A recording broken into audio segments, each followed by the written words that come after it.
عمران خان کی دانستہ یا غیر دانستہ بے ادبی اور گستاخیوں کا دفاع کرنے والے تمام بہنوں اور بھائیوں سے سوال۔ اس نے مزار پر سراسر مشرکانہ سجدہ کیا، آپ نے دفاع کرتے ہوئے اس کو ادب کہا، ہم نے مان لیا۔ اس سے لفظ خاتم النبیین 3 بار پڑھانے پر بھی ادا نہ ہو سکا اور معنی خیز ہنسی ہنسی آپ نے دفاع کرتے ہوئے کہا زبان پھسل گئی تھی، ہم نے مان لیا۔ اس نے کہا کہ میں اللہ کو ہدایت کرتا ہوں، آپ نے دفاع کرتے ہوئے کہا اس کا یہ مطلب نہیں تھا، ہم خاموش ہو گئے۔ اس نے کہا عیسیٰ علیہ السلام کا تاریخ میں ذکر نہیں ملتا، کم ملتا ہے، آپ نے دفاع کرتے ہوئے کم علمی کہا، ہم نے مان لیا اور ہم خاموش ہو گئے۔ اس نے کہا رسول اللہ صلی اللہ علیہ وآلہ وسلم نے ایک بار کہا کہیں میں پاگل تو نہیں ہو گیا، آپ نے دفاع کرتے ہوئے پھر کم علمی کا کہا، ہم خاموش ہو گئے۔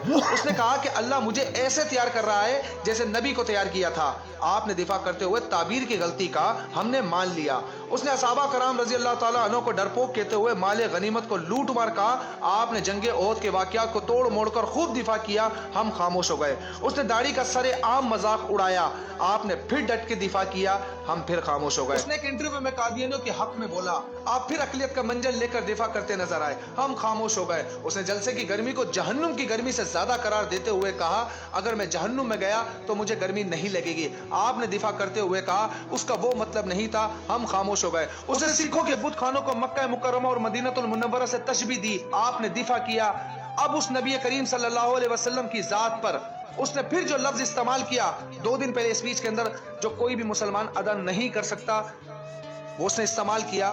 آپ شخصیت پرستی میں اتنے اندھے ہو چکے ہیں، پھر دفاع کرنے لگ گئے، ان للہ و انا الیہ راجعون۔ اب سوال یہ ہے کہ یار کیا آپ مسلمان ہیں؟ اگر جواب ہاں میں ہے تو پیاری بہنوں اور بھائیوں، خدا کے لیے سیاست کو 1 منٹ سائڈ پر رکھتے ہوئے ہم سب صرف مسلمان بن کر سوچیں کہ عمران خان کی ان تمام دانستہ اور غیر دانستہ غلطیوں کو ایک نارمل اور باشعور مسلمان درست سمجھ سکتا ہے؟ یہ سیاسی پارٹی بازی میں دنیا کے 2 ٹکے کی گھٹیا دلائل دے کر دفاع کر سکتا ہے؟ خدا کے لیے جان رب کو دینی ہے جس نے پیدا کیا ہے، سیاسی وابستگی اور معاملہ ضرور کرو لیکن خدا کے لیے سچ کو سچ اور غلط کو غلط کہنا سیکھو۔ روز محشر آپ کو دنیا کی یہ 2 ٹکے کی سیاسی وابستگی کام نہیں دینے والی، بلکہ آپ کا خالص ایمان اور اعمال کام آئیں گے، اور نبی مہربان صلی اللہ علیہ وآلہ وسلم کی شفاعت نہیں بچانا ہے۔ اور یہ تو محشر کی بات ہے، جب قبر میں رسول اللہ سے ملاقات ہوگی اور سوال ہوگا ما کنت تقول فی ھذا رجل، خدا نہ کرے اگر سرکار نے منہ پھیر لیا اور یہ کہہ دیا تو دنیا کے اندر اپنے لیڈر کا دفاع کر رہا تھا، جب میری ذات پر انگلیاں اٹھائی جا رہی تھی تو اس کا دفاع کر رہا تھا، میرے حق میں نہیں بولا۔ خدا نہ کرے کسی کے ساتھ یہ معاملہ ہو، اللہ رب ذوالجلال ہم سب کو اپنی پناہ میں رکھے۔ جزاک اللہ و خیرہ۔ میری اس ویڈیو کو دیکھنے کے بعد کھلے ذہن سے سوچیے گا ضرور اور اس کے بعد دعا ضرور کیجیے کہ اللہ مجھے اور آپ سب کو اور ہم سب کو ہدایت نصیب۔